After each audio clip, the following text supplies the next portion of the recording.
Twongeye kubasuhuza abakunzi bacu, nizere ko mumeze neza, muguwe neza. Ubu ngubu rero tugiye gutangira ikindi kiganiro, ngiye kubakorera ikiganiro cyane cyane kirareba abantu bafite guhera ku myaka 20 kugeza kuri 40. Turebe ni ibiki ibintu 9 ushobora kuba wafata nk'isomo mu buzima bwawe. Hari amasomo abantu benshi bagenda babona mu buzima, ariko jye nabahitiyemo kubabwira ku bintu 9 gusa. Nuyakurikiza uzasanga ibyo bintu ari ibintu by'ibanze kugira ngo ube ubizi, unabimenye, umenye n'impamvu ibyo bintu bibaho. Burya ubuzima bwacu tubamo twese ni ishuri, kandi buri wese agomba kuryigamo. Kugira ngo rero ube umunyeshuri mwiza ni uko burya utsinda amasomo. Icyo gihe rero tugiye kureba amasomo 9 y'ubuzima ni ayahe. Ibi ngibi birareba cyane cyane abantu bari hagati y'imyaka 20 kugeza ku myaka 40. Mbere rero yuko dukomeza ikiganiro cyacu, nabashishikarizaga gukora subscribe kugira ngo tujye tubasha kubana mu bindi biganiro bizagenda bikurikira.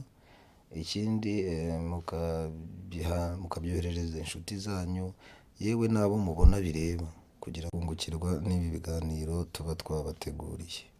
Muhawe ikaze rero kuri uyu muyoboro wacu Utundi TV. Isomo rya mbere tugomba kureba hano mu buzima ni ukumenya ko ubuzima atari isiganwa ry'umuvuduko. Impamvu twahisemo iri somo, nta kuvuduka, nta kwirukanka cyane kuba muri ubu buzima. Umunyarwanda niwe wabirebye aravuga ati iyirutse cyane ibyara ibihumye. Nta mpamvu rero muri ubu buzima yo kuvuduka cyane. Ahangaha ni ukumenya aho utangirira, ukongera ukamenya n'aho ujya. Niko ubu buzima bwacu bumeze. Ese ndatangira gute? Ese ubundi ndashaka kujya hehe? Ugomba kumenya muri wowe intego y'ubuzima bwawe, ukavuga uti ubuzima bwanjye nzabwerekeza he. Icyo gihe niba ufite amahitamo, uzahitamo icyo ushaka kugeraho se cyangwa aho ushaka kugera. Ikindi nabibutsa ni uko kuri iki cya mbere tugikomeza, reka turebe ibindi bintu umuntu yamenya ko ubuzima atari isiganwa ry'umuvuduko. Ku myaka 20 kugeza kuri 40, uracyari iwanyu, urareba uburyo babayeho n'uburyo ubayeho, ukumva ko mu buzima ari uko bizahora cyangwa ari uko bikomeza kumera. Oya, ntabwo ari uko, kuko nawe igihe cyawe kizagera, nawe uba ufite iwawe kandi ufite n'ab'iwawe. Ni ukuvuga ngo rero icyo gihe ugomba gutangira ukavuga uti reka mpera kugira ngo nanjye nzagira, nimba iwanyu mubayeho neza, nawe ugomba kuvuga uti nanjye ngomba kuzabaho neza. Ese kugira ngo ibyo bintu bigereho urumva wakora iki? Reba rero aho uzatangirira, urebe n'icyo wakora kugira ngo uzagere ku ntego yawe. Ikindi nakubwira kuri iki cya mbere, ugomba kugira intego nyine nk'uko twabivuze, kugira ngo uzabone aho ugera, kuko nawe igihe cyawe kizagera. Kandi amahitamo 2 uzaba warafashemo rimwe, nimba warafashemo kuzamera neza, uzamera neza. Nimba warafashemo ubuzima bugoranye, n'ubundi bizagorana. Aho rero ni ngombwa kumenya uti kugira ngo nzamenye aho njya binsaba iki, nsabwa gukora iki. Icyo ni ikintu cya mbere nababwiraga, ni isomo rya mbere ugomba gukura muri ubu buzima. Tudatinze reka tujye kuri iri rya kabiri nyine, ni ukumenya kuki dukora ibintu. Impamvu ukora ibintu ni iyihe? Icyo kintu ni ikintu ugomba gushyira mu bwenge bwawe. Ese kuki nkora ibi? Ese kuki ngiye gukora ibi? Ibyo ni intego yawe ugomba kumenya. Toujours mu buzima buri gihe habamo ya mahitamo 2 nakomeje kugenda mbabwira. Ni ukuvuga ngo rero numara gusobanukirwa impamvu ukora ibintu, ahangaha tugiye kureba, turafata nk'urugero rw'umwana mutoya.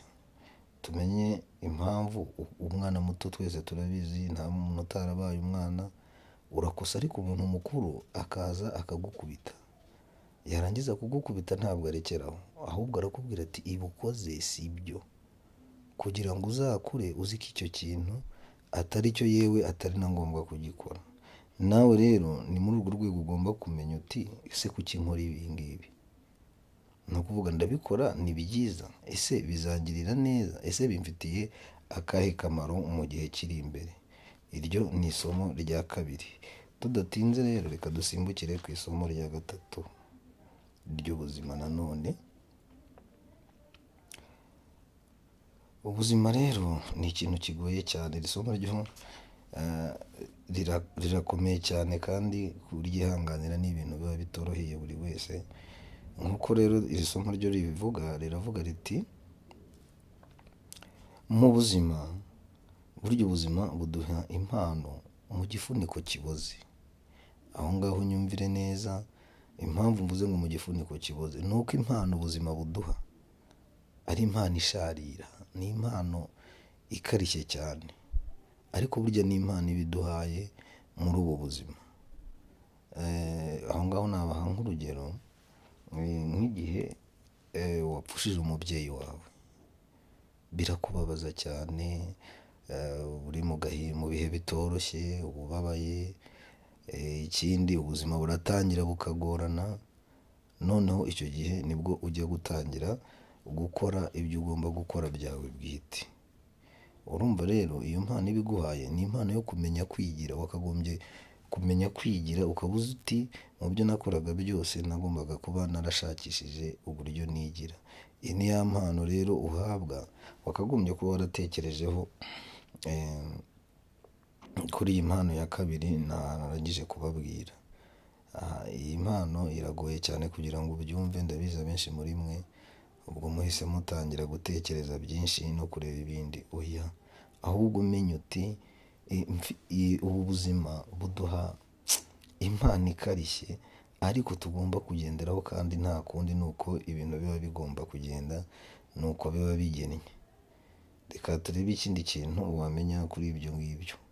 Ni ukuvuga ngo iyo ibyo byose birangije kubaho, utangira kumenya kwitunga, kwibeshaho wowe wenyine mu buryo bw'amafaranga, mu buryo bw'imibanire n'abandi.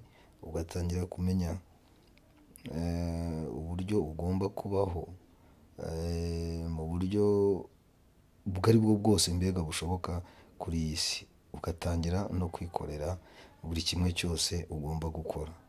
Urumva rero iyo mpano nayo ugomba kuyakira, kuko ni isomo ry'ubuzima uba uhawe n'ubu buzima nyine tugenda tubamo hano ku isi. Reka turebe ikindi kintu umuntu yabivugaho nanone. Se nubwo mbahawe ino kado isharira ifunitse mu gifuniko kiboze, niko nahoze mbivuga kare, uratsinda cyangwa uratsindwa. Iryo rero ni isomo ugomba kumenya muri ubu buzima, ko byanze bikunze ugomba guhura naryo kandi ugomba kumenya uburyo ugenda ubyitwaramo. Reka dusimbuke tugere ku isomo rya kane. Isomo rya kane ryo ni isomo rireba abantu batangiye gushaka abakunzi. Ni ukuvuga ngo ni uguhitamo umukunzi. Ibi ngibi nabyo ni ikintu kigoranye cyane, kandi ni ikintu ugomba gufatamo imyanzuro ikomeye. Icya mbere ugomba kwitaho, ndahitamo ubwiza cyangwa se amafaranga cyangwa se uko ateye, uko ameze. Ibyo ngibyo nubihitamo hari igihe uzagira ikibazo bikakugora cyane. Ikindi nakubwira kuri iki ngiki, ugomba guhitamo inzozi zawe. Ese wifuza kubana n'umuntu umeze ate, ufite iyihe mico, uteye ate, ukora iki? Ibyo ni ibintu ugomba nanone kwitaho. Iryo somo ry'ubuzima uburyo byanze bikunze uzaricamo, cyangwa se nutanaricamo uzahura naryo.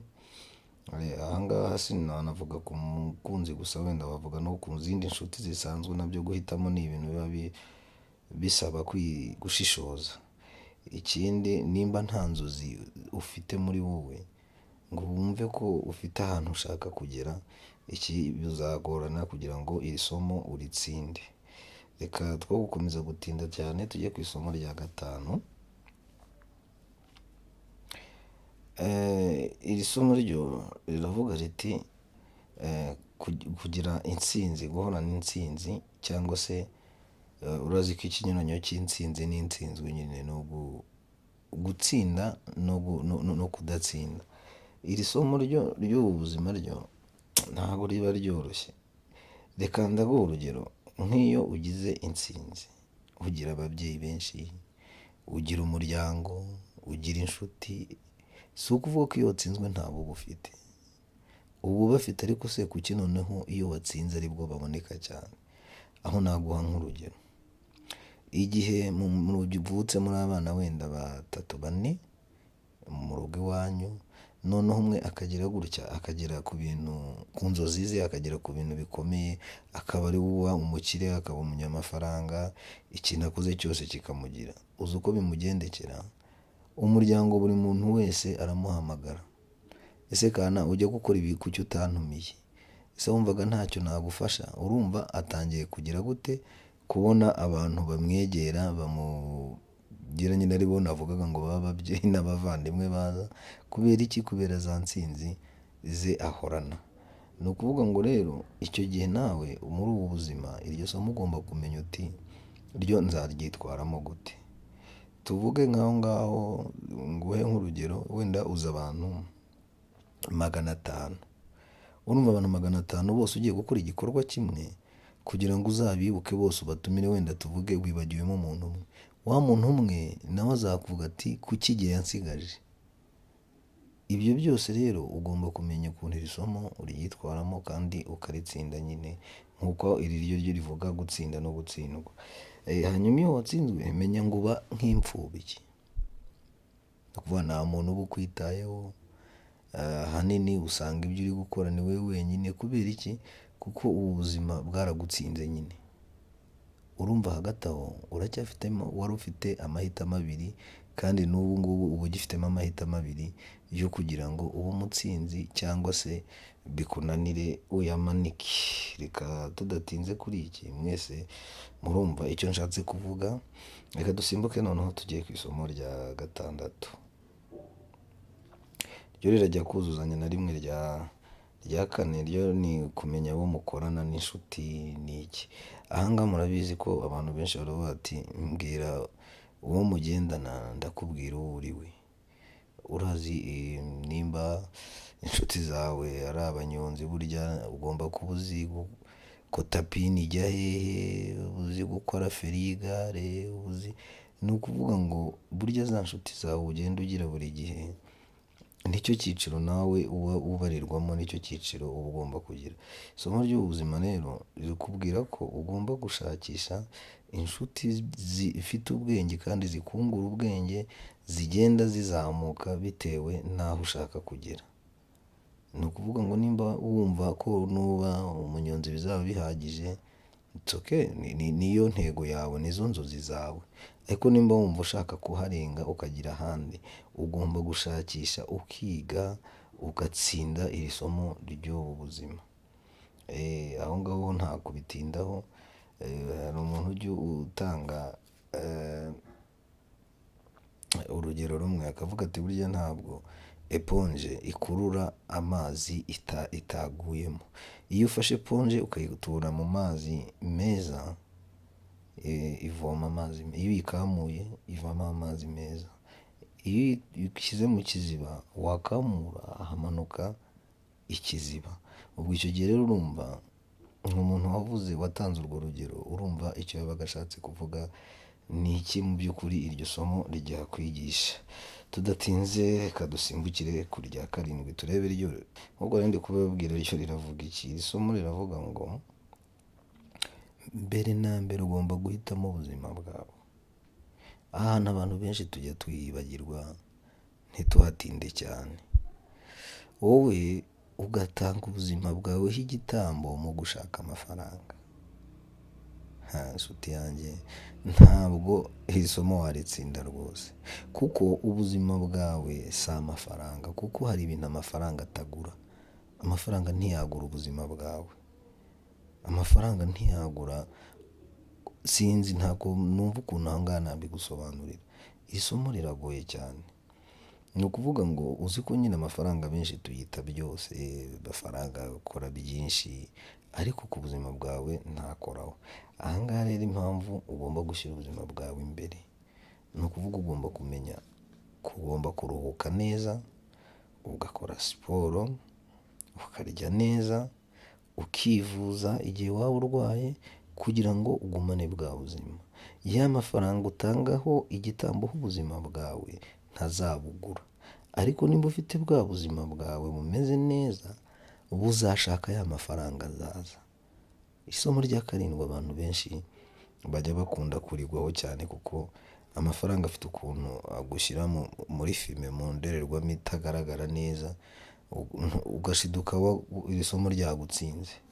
Reka rero turebe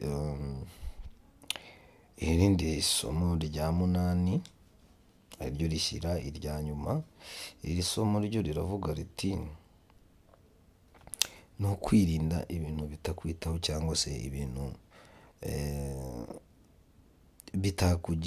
bitakugirira akamaro mu buzima busanzwe. Reka turebe nk'igihe uhisemo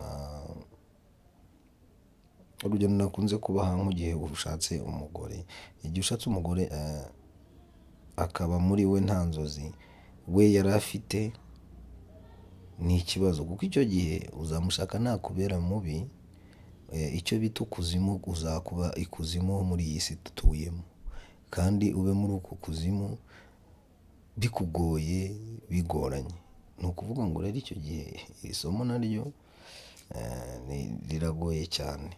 Ikindi, nimugira ngo muranatandukanye, n'uwo mutungo mwashatse muzawugabanamo kabiri. Bitewe n'iki? Ni uko iri somo utaryize neza ryo kwirinda gushakisha cyangwa gukunda ibintu bitakwitayeho. Aho urumva ukuntu ryo rirakomeye cyane, rirakomeye. Reka tutaritinzeho tujye ku isomo rya 9. Njye nababwiye ko hitimo amasomo 9 gusa, ariko amasomo ubuzima butanga yo ni menshi. Ayanjye nabahitiyemo ni aya ngaya 9 y'ibanze ugomba kumenya. Wenda ubutaha tuzarebera hamwe n'andi masomo ubuzima bugenda buduha, kuko kuri ubu buzima twese turi mu ishuri, tugomba kwiga kandi tugomba gutsinda. Iyo udatsinze urasibira.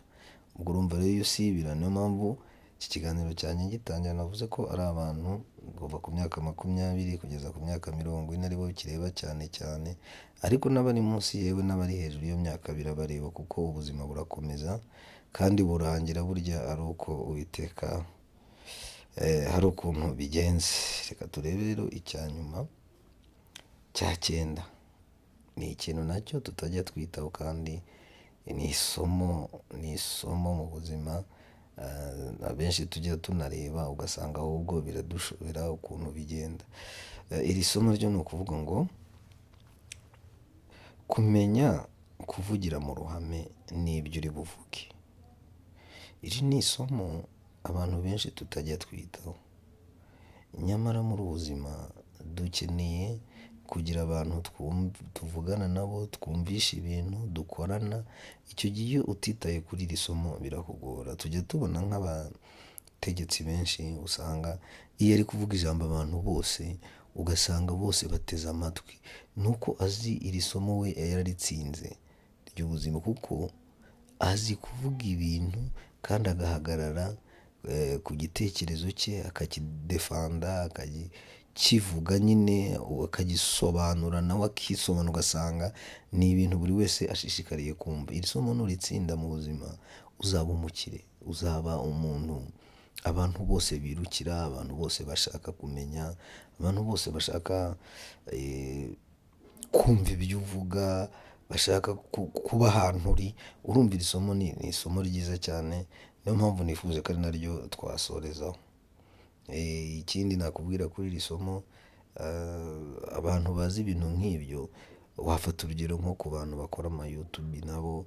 Burya rero abantu bamwe usanga arakora ikiganiro kimwe kigakurikirwa na miliyoni 3, undi yakora ikiganiro abantu 2, 3. Ni ukuvuga ngo iri somo aba yaragiye aritsinda. Iri rero ni isomo rikomeye kandi umuntu agomba kwitoza mu mibereho ye ya buri munsi.